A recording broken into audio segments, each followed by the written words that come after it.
বাবা সন্তান জন্ম হওয়ার পরে সঙ্গে সঙ্গে আজান দেওয়ার কথা, কয়টা বাবা আজান দেয়? আপনি আল্লাহ রাসূলের কথা অমান্য করেছেন। বন্ধু, বাচ্চা যখন পৃথিবীতে আসে 7 দিনের মধ্যে, কয় দিন? 7 দিনের মধ্যে বাচ্চার মাথার চুল ফেলতে হবে, একটা সুন্দর ইসলামিক নাম রাখতে হবে। মেয়ে যদি হয় 1 বছরের একটা ছাগল দিয়ে আকিকা দিতে হবে, ছেলে যদি হয় 2 বছরের 2টা ছাগল দিয়ে আকিকা দিতে হবে। কয়টা বাবা করেছেন? ক্ষমতা আছে কিন্তু করেন নাই, গাড়তেরা। কথা বলেন না কেন? এবার আসেন বন্ধু, এবার কি হলো? মাকে দায়িত্ব দেওয়া হলো, সন্তান যখন পৃথিবীতে আসে তুমি একটানা 24 মাস তোমার রাজাকে, তোমার বকের দনকে বকের দুধ খাওয়াও।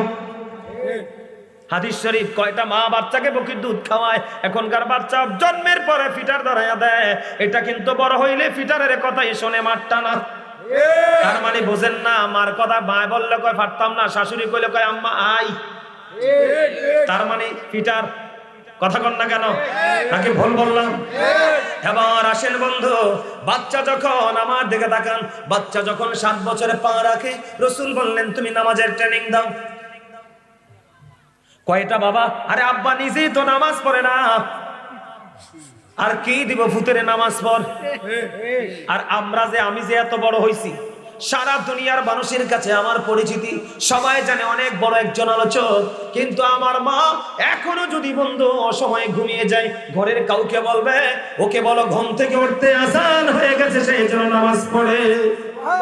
আমার মাঠটা বলছি, আমার মাঠটা এখনো মা বলে সুলেমান ঘুমিয়েছে, তাকে নামাজ পড়তে উঠতে বলো। কয়টা মা সন্তানকে ঘুম থেকে জাগায়? ওরে বাপ রে বাপ, আলালের গোরের দুলা। কথা কয় না কেন? আরে বাপ রে বাপ, এবিডিরে ফুট হইছে দুনিয়াতে, আর কারো ছেলে নাই। ঘুমাইছে, আমার পুত্রে ডাক দিও না, শীত চিট। নাউজুবিল্লাহ বলেন না মিয়া। ধ্বংস করে দিয়েছে বাংলাদেশ। আপনার মধ্যে যদি ইসলামের সত্যিকারের চর্চা না থাকে, বাংলাদেশ না, গোটা পৃথিবীর কোন মুসলমানই ভালো থাকবে না। ধর্মীয় অনুভূতিতে চলে আসেন, দেখবেন সবকিছু স্বাভাবিক হয়ে গেছে। ঠিক কিনা বলেন? আমার রাসূল বললেন 7 বছর যখন হয় তোমরা কি করো? নামাজের জন্য তাকে তাগিদ দাও। 10 বছরে যখন পা রাখবে, নামাজ না পড়লে হালকা পাতলা মাইর দাও, বিছানা আলাদা করে দাও। কয়টা বাবা মা করছেন? আমার দিকে তাকান, এখনকার বাবা মা নাকি ডিজিটাল। কথা বলেন না কেন? এই ডিজিটাল যত হবে ততই গজব কাছে আসবে। ইসলামে ডিজিটাল বলতে কোনো শব্দ নাই। কথা বুঝতে পারছেন? এবার আসেন, বাচ্চাটা দেখতে দেখতে একটুখানি বড় হলো। কি হলো?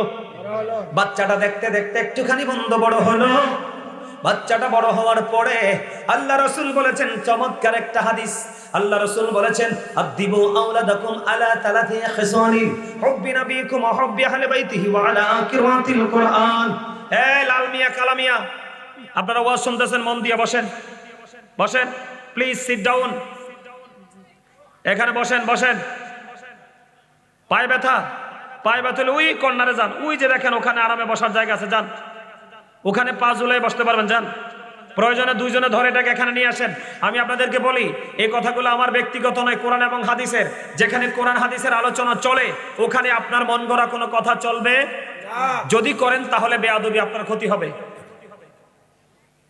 এজন্য আমি আপনাদেরকে বলে দিতে চাই, খেয়াল করেন, কাল বাদে পরশু আপনারা বাবা হয়েছেন কিনা জানি না, কাল বাদে পরশু কিন্তু বাবা হবেন, যেহেতু পুরুষ হয়েছেন। এই ওয়াজ আপনাদের জেনে রাখা দরকার, অত্যন্ত গুরুত্বপূর্ণ হাদিস। এদিকে দেখান। আমি বাবা মাকে বলবো, every parent should take care their children very carefully. প্রত্যেকটা পিতামাতার উচিত তাদের সন্তানের দায়িত্ব সব যত্ন সহকারে পালন করা।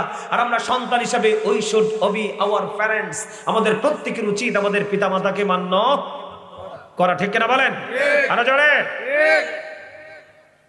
বন্ধুরে আমার, রাসূল বলেছেন আদিবু আওলাদাকুম আলা তালাতি খিসানিন হুব্বি নবিকুম ওয়া হুব্বি আহলি বাইতিহি ওয়া আলা কিরাতিল কুরআন।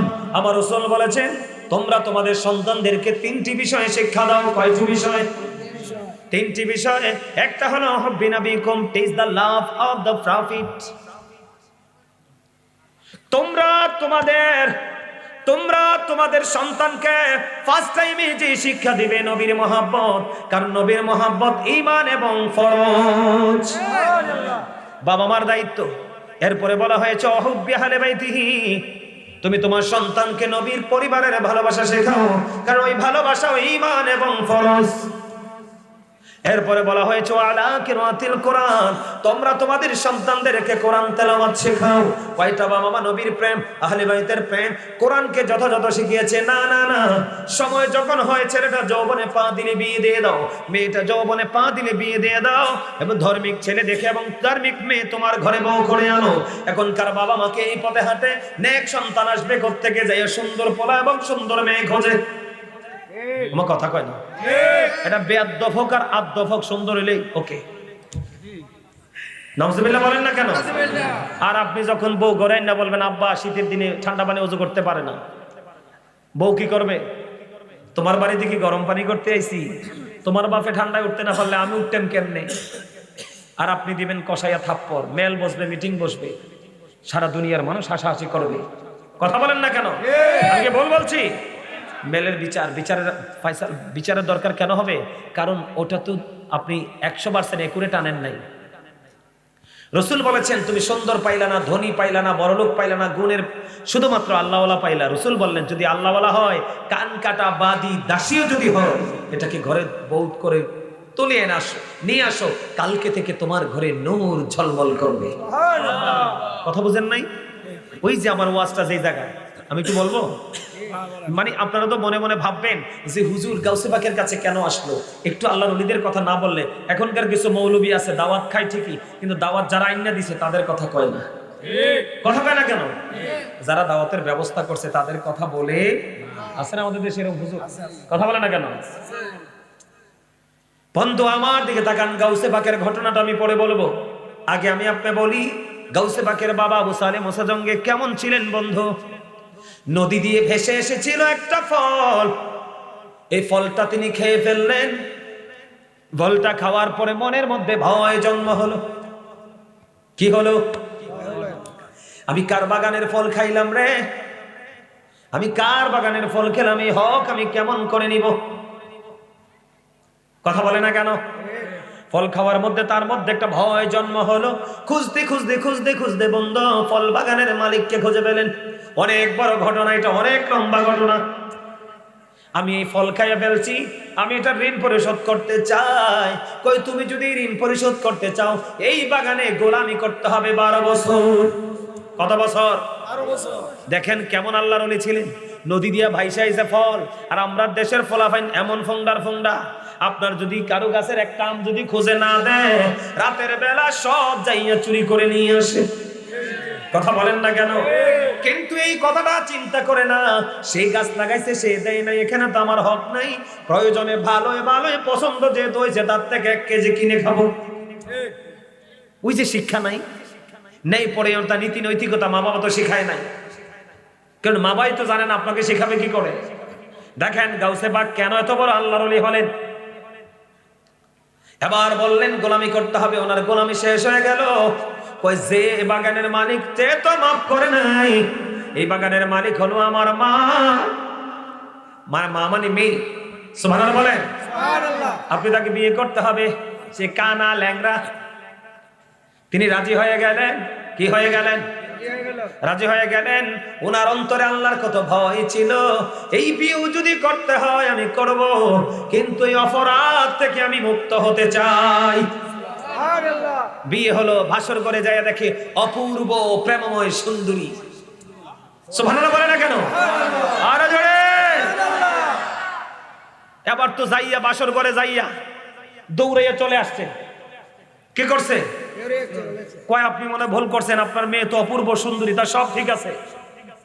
কয় আপনাকে বলি, আমার মেয়েটাকে কেন বললাম আমি ল্যাংড়া? আমার মেয়ে কোনোদিন হেঁটে হেঁটে গিয়ে কোনো বেগানা পুরুষকে চায় নাই। কেন বললাম আমার মেয়েটা কানা? আমার মেয়েটা পর্দার বাইরে কোনোদিনও যায় নাই। এমনি করে করে অনেক গুণের কথা বললো। এই দুইজনের মধ্যে বন্ধু কি হয়ে গেল? মিলন হয়ে গেল। এই দুইজনের মিলনের মাধ্যমে বড় পীর আব্দুল কাদের জিলানী রাদিয়াল্লাহু তাআলা আনহু এই দুনিয়ার বুকে আসলো। খেয়াল করেন উনি কেমন আল্লাহর ওলি। উনি যখন এই দুনিয়ার বুকে আসলো, যেদিন তিনি এসেছেন শাবানের চাঁদের 29 দিন, শাবানের চাঁদের 29 রাতে ফজরের নামাজের পূর্বক্ষণে বন্ধু গুড়ি গুড়ি বৃষ্টি পড়তেছে, আকাশটা কালো মেঘাচ্ছন্ন ছিল। বন্ধুরে আমার, শাবানের চাঁদের শেষেই কিন্তু রমজানের শুরু। কথা বলে না কেন? বন্ধুরে আমার, বরফের আব্দুল কাদের জিলানী পৃথিবীর বুকে যখন কদম বাড়িয়ে দিলেন, কিন্তু আকাশ মেঘলার কারণে মানুষগুলো চাঁদ দেখে নাই। কি করে নাই? চাঁদ না দেখা পর্যন্ত। ও বন্ধু, আমাদের দেশে কিছু বেকুব আছে, সৌদি আরবের সাথে মিল রেখে রোজা রাখে। কথা কয় না কেন? আমাদের দেশে কিছু স্টুপিড আছে, সৌদি আরবের সাথে মিল রেখে বন্ধু ঈদ করে ফেলে। এই বোকার বাচ্চা বোকা বোঝে না, বাংলাদেশে সূর্য উঠবে তখন থেকে ঘড়ি ধরা হয়, বাংলাদেশে সূর্য ডুবে গেলে ঘড়ি বন্ধ হয়। কথা বলে না কেন? তার মানে দিন শেষ, সূর্য ডোবার পরে রাত্র সন্ধ্যা শুরু। ঠিক কিনা বলে? তুমি দুনিয়ার সব কিছু করো, তুমি দুনিয়ার সূর্যের সাথে, বাংলাদেশের আকাশের সাথে, ঘড়ির সাথে মিল রেখে শুধু রোজা রাখো এবং ঈদ করো সৌদির সাথে, এটা টোটাল হারাম, এটা না জায়েজ। জোরে জোরে বলেন ঠিক না ঠিক? আপনার এই দেশে রোজা রাখতে হলে ওই দেশের আকাশে চাঁদ দেখা যাইতে হবে। আপনি দেখতে পারেন নাই, চাঁদ দেখা কমিটি আপনাকে ঘোষণা দিতে হবে চাঁদ দেখা গেছে, রোজা শুরু। আজকে তারাবি পড়বো এবং সাহারি করব। ঠিক কিনা বলে? এখন তৎকালীন সময়ে বন্ধু বৃষ্টি ছিল, আকাশে তো চাঁদ দেখা যায় নাই, মানুষগুলো কি করবে না কি করবে। সকালবেলা আবু সালেহ মুসা জঙ্গির বাড়ির দিকে দলে দলে মানুষ চলে আসলো। আসার পর আয়েশা দেখে গাউসে পাকের বাবা আবু সালেহ মুসা জঙ্গি তিনি নাই। এবার বললেন, তোমরা এত মানুষ কেন এসেছে? ওই গাউসে পাকের মায়ের নাম হলো উম্মুল খায়ের মা ফাতেমা। ফাতেমার কাছে ফাতেমা জানতে চাইলেন, বাড়িতে তো মানুষ কেন? কই মানুষগুলো এই জন্য এসেছে, কারণ কালকে তো চাঁদ দেখা যায় নাই, মানুষ কেমন করে রোজা রাখবে ফায়সালা দিতে। এবং আবু সালেহ মুসা জঙ্গি নাই, মানুষগুলো কি করবে? এবার গাউসে পাকের মা একটা ডাক দিয়ে বললেন, শোনো শোনো, আমার বাচ্চাটা এই ফজরের আজানের আগে দুনিয়াতে কদম দিয়েছে। ফজরের আজান যখন হয়ে গেছে, আমি হাজার চেষ্টা করেছি, আমার ডান দিকের স্তনটা বাচ্চার মুখে দিয়েছি, বাচ্চাটা দুধ খায় না। বাম দিকের স্তনটা আমি বাচ্চার মুখে দিয়েছি, বাচ্চাটা দুধ খায় না। আমি মনে করলাম অন্য কিছু হতে পারে, আমি অন্য কিছু বাচ্চাটার মুখে দিয়েছি, কিন্তু বাচ্চাটা মুখে নিতে চায় না। এদিক দিয়ে দিলে ওই দিকে, এই দিক দিয়ে দিলে ওই দিকে, বাচ্চাটা মুখটা ঘুরিয়ে নেয়। আমি মা বলে দিতে চাই রে, আমার কাছে মনে হয় আমার বাচ্চাটা আজকে রোজা রেখেছে। আমার কাছে মনে হয় সূর্য চাঁদ উঠে গেছে, রমজানের চাঁদ। জোরে জোরে কন্যা সুবহানাল্লাহ।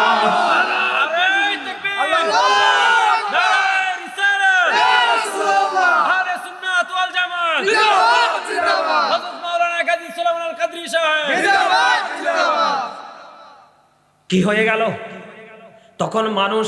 কারণ বাবা তো আল্লাহর ওলি, অনেক কারামত আছে বাবা, মাও তো আল্লাহর ওলি, জীবনে কোনোদিন একটা টাকা না পুরুষকে কি করে নাই, দেখা দেয় নাই, কোনোদিন কোনো স্বামীর কথা অমান্য করে নাই।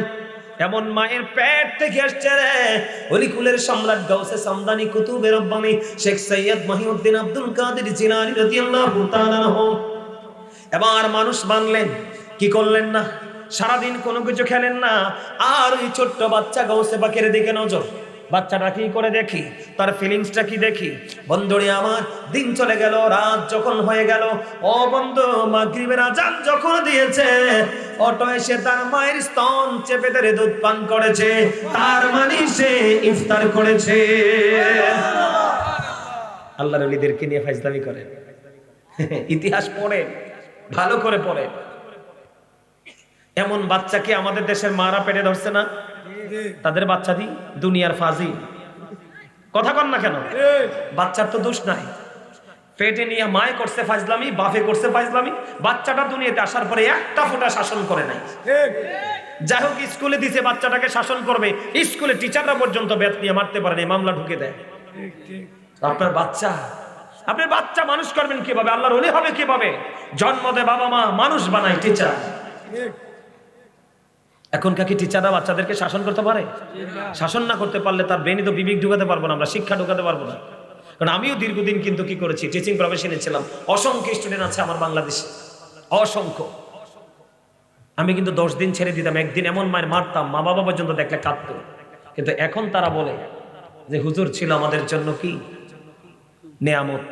এখন তারা বলে, সম্মানিত উপস্থিতি, শাসন তো উনিই করবে যিনি আদর করে। ঠিক কিনা বলে? যার কাছে আদর নাই, শাসন করার কোন অধিকার নাই। বন্ধু আমার, দেখে তাকান, কি বুঝতে পারলেন? কথা বলেন না কেন? আল্লাহর ওলির মর্যাদা আসেনি, পাওয়ার আসেনি, তার কাছে আধ্যাত্মিকতা আসেনি। বন্ধুরে ওই যে গাউসে পাকের ঘটনাটা বলতেছিলাম, অনেক ঘটনা বলে ফেললাম। এবার কি হয়ে গেল, ওই যে মা, ওই যে মহিলার পেটে বাচ্চা, ওই মহিলা যাইয়া বলতেছে, হুজুর আমার পেটের বাচ্চাটা কি আপনি একটু বলে দেন। কই না না, এটার খবর তো আল্লাহ জানে। হুজুর যদি আল্লাহ জানে তাহলে আমার জিনিস রাখার অধিকার নাই, আমারটা আমারে ফেরত দেন। এবার তো আবু সালেম মুসা জঙ্গি তো কোবরা, বাপরে বাপ কি তারে কইরে, তুমি বুদ্ধি কই থেকে পাইলে, এতক্ষণ তো দমে তো শক্ত ছিলে না, এখন এই শক্ত হইলা কেমন করে। ওই যে দেখেন ওই বাচ্চাটা আমাকে এই বুদ্ধিটা শিখাইয়া দিছে। এবার আবু সালেম মুসা জঙ্গি ডাকলেন, বাবা এখানে আসো। আসার পরে প্রশ্ন করলেন, বাবা গো এই মহিলা যা যা বলেছে তুমি কি শিখিয়ে দিয়েছো? হ্যাঁ বাবা।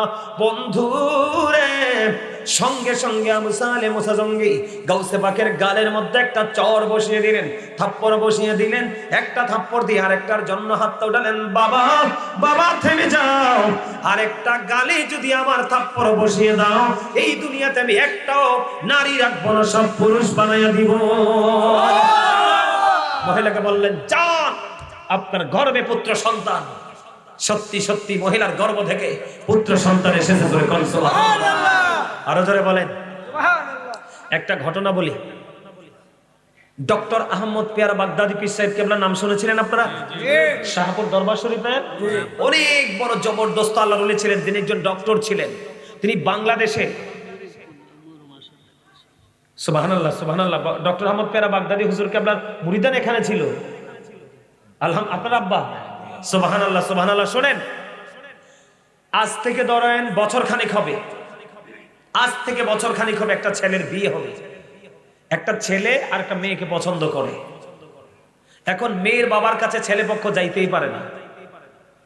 এখন আমার কাছে খবর যখন আসলো, খোঁজ খবর নিয়ে দেখলাম দুটোই পারফেক্ট। এখন ছেলের বাবার সাথে কথা বললাম। বলতে বলতে ছেলের বাবা আবেগ আপ্লুত হয়ে বলতেছে, হুজুর একটা কথা বলি, আমাকে বলেন। আমার যে ছেলেটা, এই ছেলেটা কিন্তু আল্লাহর ওলিদের মাধ্যমে পাওয়া। আমি বললাম, কেন? সুবহানাল্লাহ বলবেন না? কয় হুজুর আমার 4টা-5টা মেয়ে হইছে, আমি একটু হতাশ। একটা ছেলে যদি না হয় দুনিয়াতে কার মুখের দিকে তাকাবো? মেয়েরা তো শ্বশুর বাড়ি চলে যায়, মেয়েরা তো বাবা মার কাছে থাকতে পারে না। একটা ছেলে থাকলে ভালো হোক মন্দ কাছে তো থাকতে পারে। তো আমি টেনশনে আছি। তো তিনি তখন চাকরি করেন, অনেক বড় পদে চাকরি করেন। তো তিনি ওখান থেকে সরাসরি ডক্টর আহমদ পেয়ারা বাগদাদি পীর সাহেব কেবলার কাছে চলে গেল। তখন নাকি তিনি একটা প্লেটে করে একটু খাবার দিলেন। কি দিলেন? এটা খাবার দিলেন। যাও নাও মিয়া, উনি তো ওমিয়া বলে কথা বলতো, যাও মিয়া, এটা কিন্তু ছেলের বাবার মুখের কথা, আমার না। হুজুর আমাকে বললো, যাও তুমি খাবারটুকু নিয়ে যাও, নিয়ে তুমি আর তোমার বিবি দুজনে একই জায়গা থেকে একই সাথে খাবা। বন্ধুরে আমার, ওই ছেলের বাবা বলল, হুজুর আমার ছেলেটা সাধারণ ছেলে না, এটার একটা পিছনের গল্পটা বড় প্রেমময়। পুরো ঘটনা বললো। কই হুজুর আমরা স্বামী স্ত্রী দুজন একই সময় একই জায়গায় বসে প্লেট থেকে খাবারটা খাইলাম। কিছুদিন পরে শুনলাম আমার বিবি কনসেপ্ট করেছে বাচ্চা। কিন্তু কিছুদিন পরে যখন কনসেপ্ট করলো, আমার বুক ভরা স্বপ্ন, বুক ভরা ভালোবাসা, যে এই যেহেতু মা ডক্টর আহমদ পেয়ারা বাগদাদি পীর সাহেব কেবলা বলে, চমিয়া কিসের টেনশন করো না, যাও দুজন মিলে একই সাথে বসে খাবারটা খেয়ে নেবা। কই হুজুর আমার সন্তান যখন পৃথিবীতে আসলো, সবাই বলল অমুকে তো পুত্র সন্তান হয়েছে। জুড়ে জুড়ে কন্যা একবার সুবহানাল্লাহ। এবং ওই স্বামী স্ত্রী দুজনের ওটাই লাস্ট সন্তান। এরপরে আর কোন সন্তান তারা ধারণ করতে পারে? শেষ সন্তান এটাই পুত্র সন্তান এসেছে। আল্লাহর ওলিরা হচ্ছে এমন, আল্লাহর ওলিদের হাত আল্লাহর কুদরতি হাত, আল্লাহর ওলিদের পা আল্লাহর কুদরতি পা, আল্লাহর ওলিদের চোখ আল্লাহর কুদরতি চোখ। আল্লাহর ওলিরা একটা পাহাড়েও যদি যায়, এই জায়গাটাও কিন্তু মঙ্গল হয়ে যায়। সুবহানাল্লাহ বলেন। এগুলো ইতিহাস, আল্লাহর ওলিদেরকে নিয়ে গবেষণা করবেন, বুঝতে পারবেন। ওই যে মজদুম আলীর কথাটাই তো একটু আগে বললাম, ওই যে ল্যাংটা হইয়া ঘুরে, দুলাবালি নিয়ে ঘুরে, গায়ে গন্ধ কয়, গাড়ির মধ্যে কোনো ধরনের কোনো কি থাকে না, ভালো কাপড় চোপড় থাকে না, এবারে ও বাড়ি চিপায় চাপায় হাঁটে, কারো কোনো ক্ষতিও করে না। ওরা কিন্তু আল্লাহর ওলি। হ্যাঁ খারাপ আছে, আমি জানি খারাপ আছে, কিছু তো ছদ্মবেশে থাকে, এটা ছাড়া যারা সত্যিকার তারা কিন্তু আল্লাহর ওলি। হাদিস শরীফের মধ্যে এসেছে, আল্লাহ রাসূল বলছে তোমার ইস্তারি করা পাঞ্জাবি পরে আল্লাহর ওলি, তার কাছে তুমি দরখাস্ত নিয়ে গেছো, আল্লাহ দরখাস্ত কবুল করে নাই, কিন্তু দুলাবালিতে দোষর ওই লোকের কাছে গেলে দেখবা সব হয়ে গেছে। সম্মানিত উপস্থিতি, এক ভদ্রলোক এক হুজুরকে প্রশ্ন করছে, বুঝছেন নি? আচ্ছা আপনি বলেন তো, এক ভদ্রলোক এক হুজুরকে প্রশ্ন করছে, আপনি বলেন তো আল্লাহ কি এই পৃথিবীটাকে সুইয়ের পিছন দিয়ে আনতে নিতে পারবে? আর হুজুর কত, আর কি মাথা খারাপ হয়েছে বেটা? সুইয়ের ছিদ্রটা কি একেবারে চোখেও মালুম করা যায় না, এদিক দিয়ে তোমার এই কি জানি বলে পৃথিবী আই বোঝাইব কেমনে? তো তাদের বাড়ির আঙিনায় বাজারে এক পাগল বসে থাকে ফকির, সব সময় সে তার ধ্যান খেয়ালে থাকে। ওর কাছে যাই বলতেছে, রে পাগলা, আল্লাহ কি এই সুইয়ের পিছন দিয়ে দুনিয়াটারে আনতে নিতে পারবো? ওই পাগলা কয়, মালিক চাইলে সব সম্ভব। সুবহানাল্লাহ কোন না কেন? তার মানে ওইটাই আল্লাহর সাথে প্রেমের ডুরি লাগাইছে, আর এইটাই মোল্লা হইছে ঠিকই, সঠিক কমন সেন্স নাই। ঠিক না ঠিক? এই জন্য রাস্তায় ফকির দেখতে ঢিল মারবেন না, গালি দিবেন না, বকা দিবেন না। কয়দিন আগে দেখছি কিছু কাঠ মোল্লা রাস্তার কান্দার ফকির ধরে ধরে চুল কেটে দেয়, দেখেন নাই আপনারা? দেখছেন না? তার তার মৌলিক অধিকারের উপর হস্তক্ষেপ করার ক্ষমতা তো তোমাকে আল্লাহ দেয় নাই। ঠিক না বলেন? আরো জোরে। আর মেয়ে হইলে আল্লাহর গজব পরে এক সপ্তাহ কেউ শোনে না। আমার কথা বল না কেন? অথচ যেই বাবার দুইটা কন্যা সন্তান, সেই বাবা মার জন্য দুটো জান্নাত। যার তিনটা কন্যা সন্তান, রাসূল বলেছে তার জন্য তিনটা জান্নাত। হাদিসের রাবী বলেছেন, আমি আমার রাসূলকে একটা কন্যার কথা জিজ্ঞেস করি নাই, যদি করতাম হয়তো আমার রাসূল বলতে একটা কন্যার বাবার জন্য একটা জান্নাত। সুবহানাল্লাহ বলে। ও মা, মেয়ে মানুষ পাইয়া খুশি হন না? আজকে আল্লাহ দুনিয়াতে মেয়ে সন্তান পৃথিবীতে পাঠানো বন্ধ করে দেখ, আপনার বেড়াগিরি বন্ধ হয়ে যাবে। আমার কথা কর না কেন? আপনার যে বেড়াগিরি বন্ধ হয়ে যাবে, নারীদেরকে ছোট করে তুচ্ছ তাচ্ছিল্য করে স্যান্ডেল মনে করেন, আজকে জন্ম হওয়া বন্ধ হোক নারী, কালকে থেকে পৃথিবী থেমে যাবে। আপনার গুন্ডামি আর চলবে? নারী দেখে তো হালকা জিনিস নাকি? হ্যাঁ হ্যাঁ, হালকা আছে তো। নারী যদি হালকা হয়, পুরুষও তো আছে ক্যারেক্টারলেস। আপনি নারীকে নেগেটিভ ক্লেম দিলে পুরুষকেও দিতে হবে, সমান করতে হবে। ঠিক না বলেন? আরে জোরে। আল্লাহর ওলিদেরকে বন্ধু তোমরা মানো না, আল্লাহর ওলিদের মাজার ভাঙতে যাও, আল্লাহর ওলিদেরকে তোমরা নেগেটিভ কথা বলো। কোন আল্লাহর ওলির মাজারে যদি কোনো মানুষ গিয়ে সেজদা দেয়, তুমি বুঝবে সে কি জ্ঞানী নাকি জ্ঞানহীন। কখনো কোনো আলেম, কখনো কোনো যোগ্য, কখনো কোনো দক্ষ, কখনো কোনো বিবেকবান মানুষ আল্লাহর ওলির দরবারে গিয়ে সেজদা দিবে না।